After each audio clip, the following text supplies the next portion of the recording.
Hello and welcome to the week ahead from here in sunny California.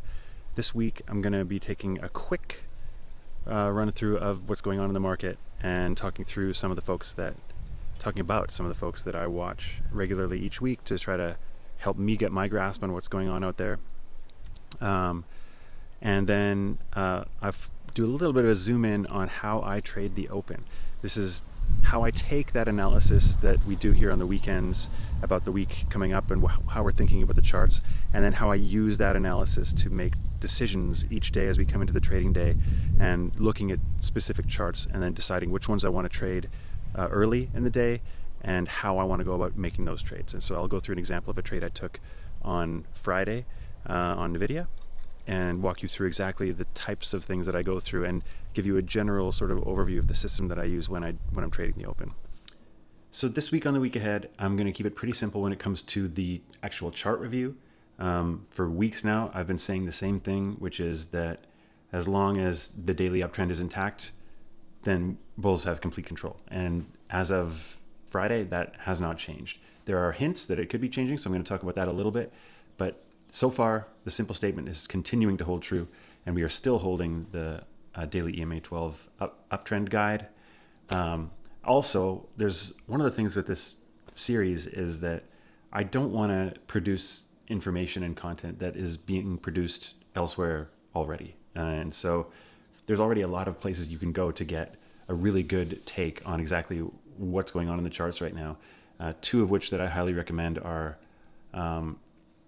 the chart guys, ChartingManDan. I'm in their community. Dan is amazing, and nobody is going to summarize the state of the markets better than him or make anything more clear than Dan. His take on technical analysis, daily, weekly, monthly trends, like his understanding of that stuff and how to trade it is, I think, unparalleled on the internet. And so I highly recommend, if you don't already, checking out his videos that he does each weekend. And then we have ShadowTrader. This is Peter Resnicek. He is also, I think that he and Dan are like kindred spirits, although I don't think they even know each other.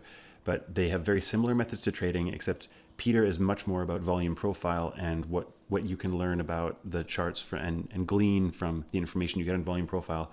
And he's also about building a narrative of understanding, what has happened in recent past and what that means, how that could affect what happens in the future. So I can't recommend these two people enough. They both put out weekend videos that can help you to navigate your way through the markets, and they're highly, highly, highly worth the watch.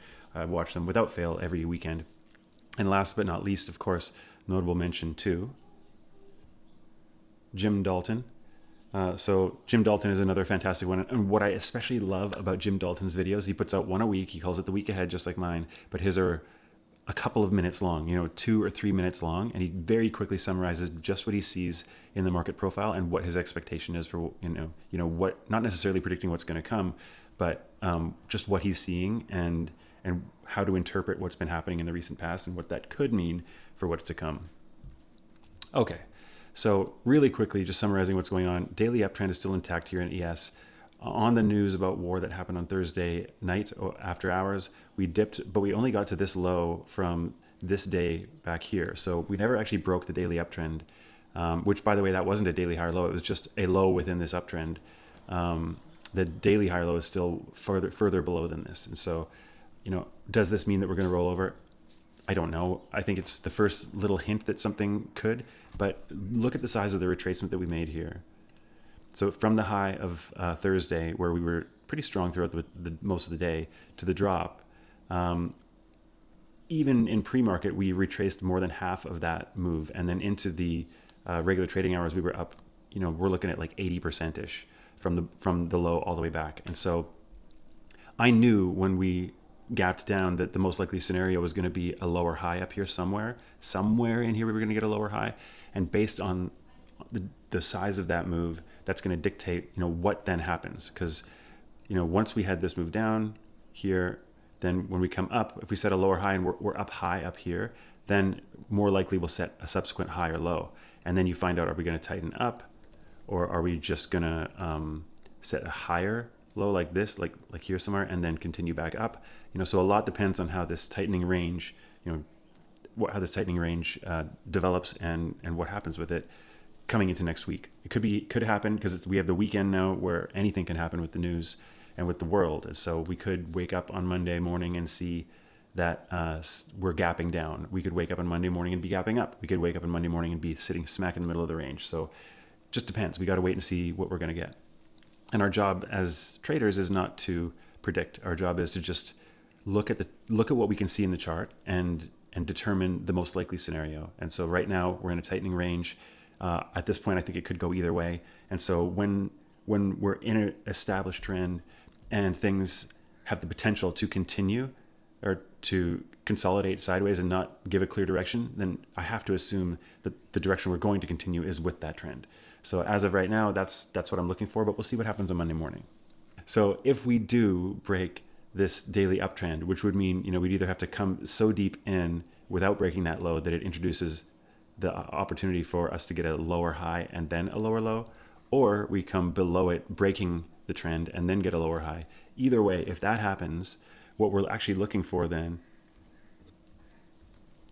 is a weekly higher low. Because look, this is what's called stair stepping, when you get each low of the prior bar is above the one before. And so I think Peter Resnick calls that one time framing. In the chart guys community, we call it stair stepping. But we've been stair stepping for 1, 2, 3, 4, 5, 6, 7, 8 weeks on ES. So we should not be surprised when this breaks that we will come back in for a higher low. And you can just look at this chart, and if your eyes see what I see, you're looking at an inverse head and shoulders possibility. So this is the kind of thing, based on the size of this move, we know we're expecting a higher low. Somewhere in here, we're going to get a higher low. We don't know exactly where. Is it going to be just a tiny retracement and up? Is it going to be a super deep one that then means we're going to be consolidating for some period of time before we resolve the direction to the upside or downside? We don't know. We got to wait and see.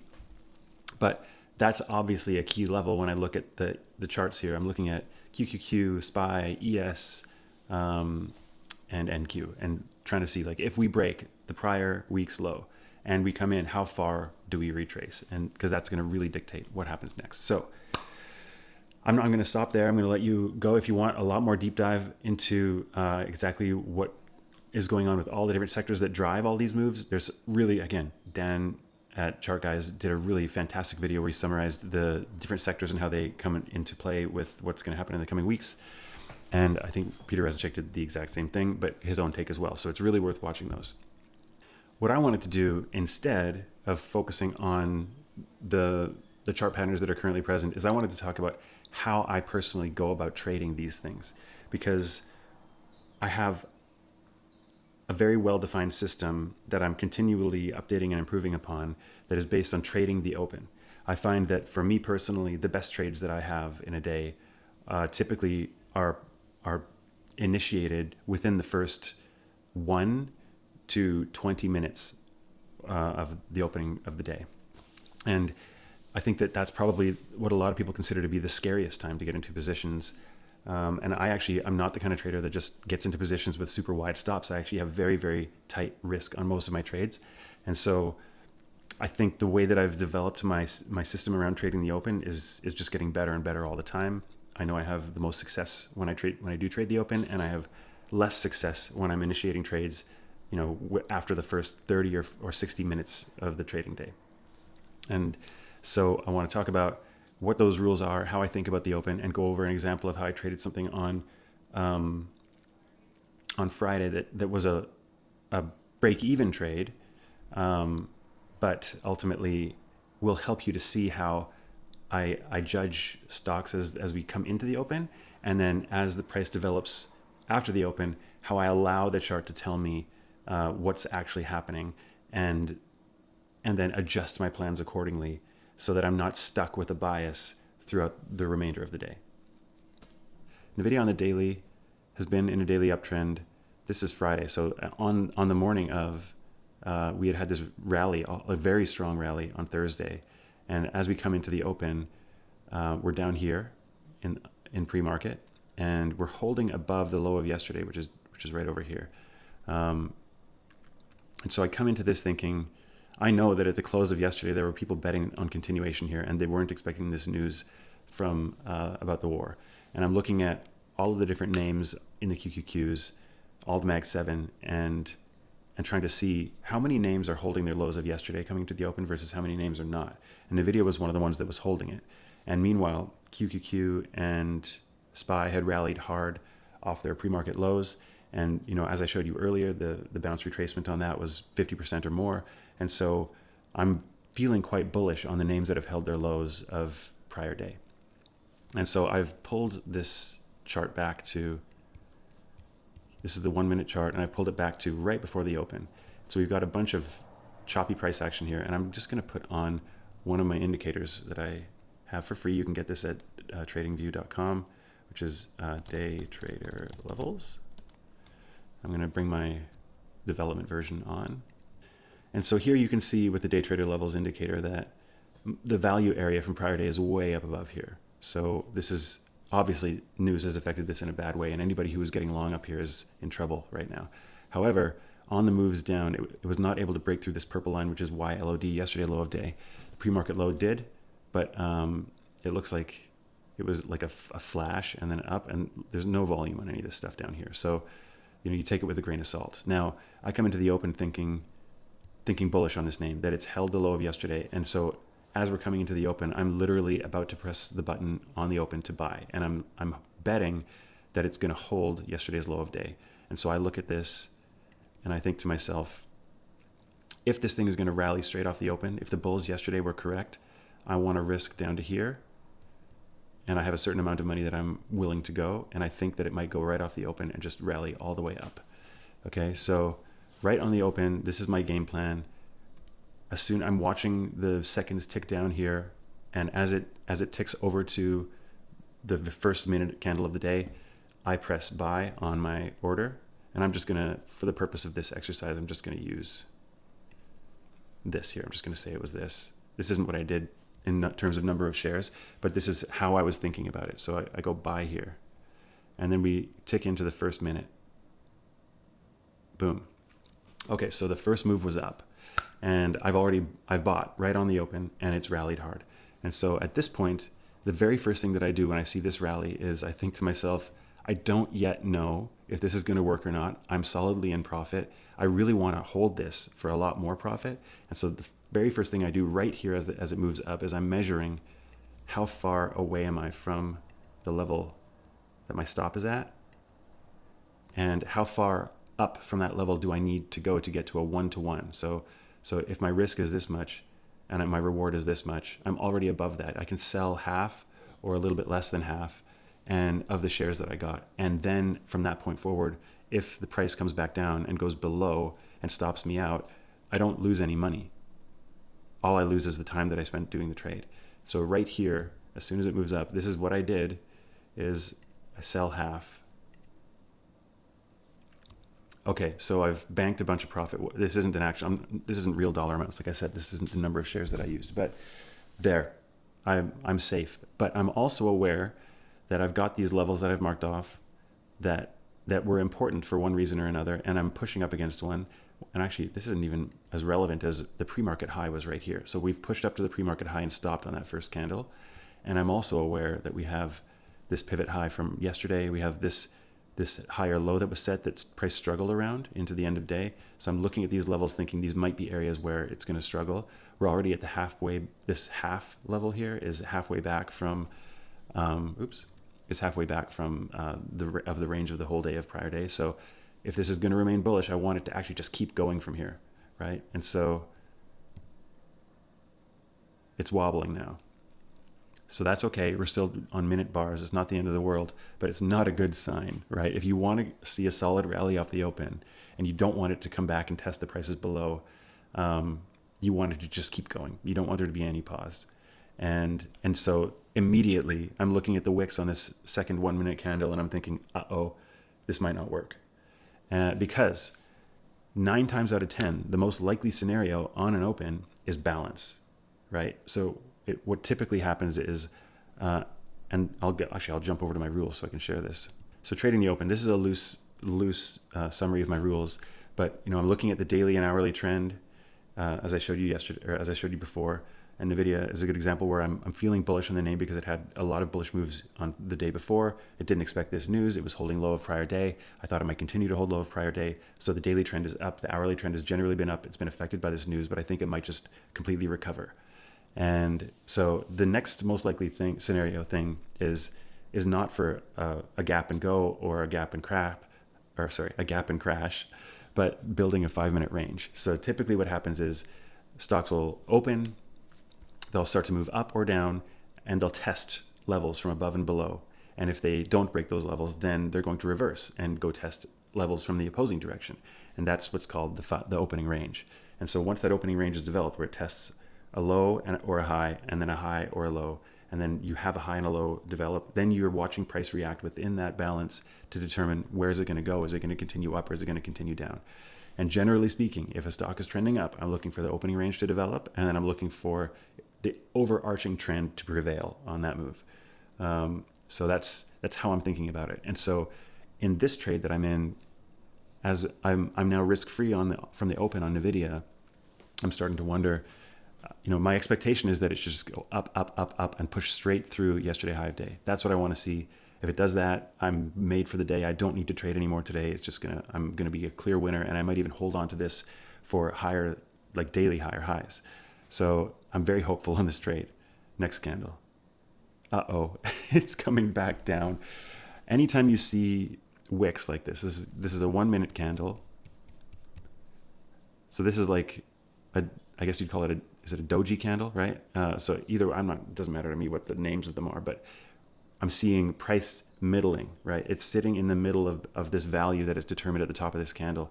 It can't go higher, can't go lower, can't go lower, can't go higher. My thought now is, if it's not going to go higher from here, because this is bulls, they're trying to push higher, they're trying to push higher, they're trying to push higher. So they tried to push higher, they couldn't do it.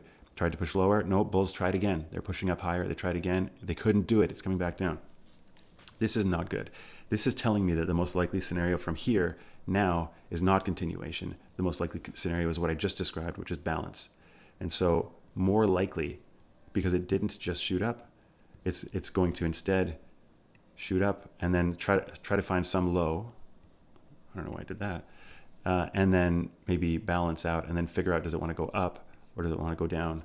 And I'm stuck in that now. And so at this point, I'm like, I don't know if I want to risk all the way down to there, right? And so I think at this point, I moved my stop loss, which had been here, and I moved it up to break even. I'm like, I'm just going to keep the profit I got on the day. And like, if it breaks down below that now, I'm just going to get out. I'm not going to trust it. And then I'll reevaluate once the opening range is developed. And so let's see what happened.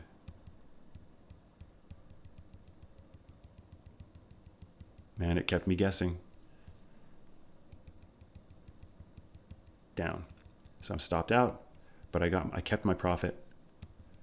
And then lo and behold, it broke the low of yesterday. So in the end, when I look at this, one of the things to do is switch it to the 5-minute interval, because the 5-minute is where I really feel like the opening range does get developed. So move up to the top. Here's the top of your opening range. This is the opening range high. I'll get rid of some of this other stuff. At this point, we haven't even developed the low of range, but we know it lost the low of prior day, which to me is very bearish. And so at this point now, that because it wasn't able to go higher, now it's going lower. I'm not chasing this. I'm waiting to see what's going to happen on the opening range. And look, here it comes back up. And at this point now, I'm like, well, the most likely thing from here is actually lower, right? Because it wasn't able to go higher. It broke down lower with pretty decent volume, broke the low of prior day. And anytime you lose a daily level, I come back and I look at the chart on the daily time frame. Let me just clean this up. I'm thinking to myself, okay, what is this trend? Is the trend broken now? Well, not necessarily, but we're definitely looking for a daily higher low, right? I look at this and just can clearly see high, higher low, higher high, higher low, higher high. Now we're coming in for a higher low. And as I look at this now, you can't help but try to imagine that one of two things is going to happen from this point. We're either going to set that and continue up, or we're going to go a little deeper than we planned and then get head and shoulders, right? That's kind of what's top of mind. But either way, at this point now, because we lost that low, I'm thinking, well, like I said earlier, daily higher low most likely scenario from this point now. And so I should be getting short on this now. Now, full disclosure, I didn't get short on this. I was trading other things and actually didn't have a very good day Friday, but I digress. Short is the most likely scenario. And again, because I'm thinking, well, where could the daily higher low be set? Where would I want to look for that? Well, RSIs. Where is the, if I'm looking for a daily higher low, and we're going to catch that, the first hourly oversold is where I want to get it. So pull up my indicators here. Hourly oversold is way down here.